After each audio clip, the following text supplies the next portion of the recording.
gece ayrılacağız. İstemem bir daha güneş doğmasın. Madem ki son defa sarılacağız, bizde gözyaşını gören olmasın.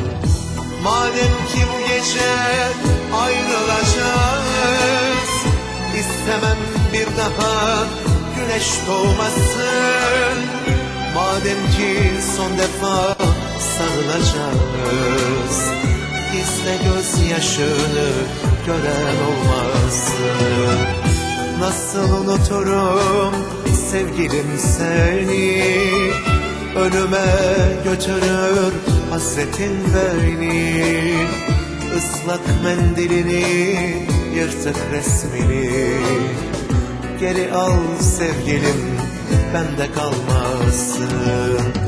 Nasıl unuturum sevgilim seni, ölüme götürür hasretin beni. Islak mendilini, yırtık resmini geri al sevgilim, bende kalmasın.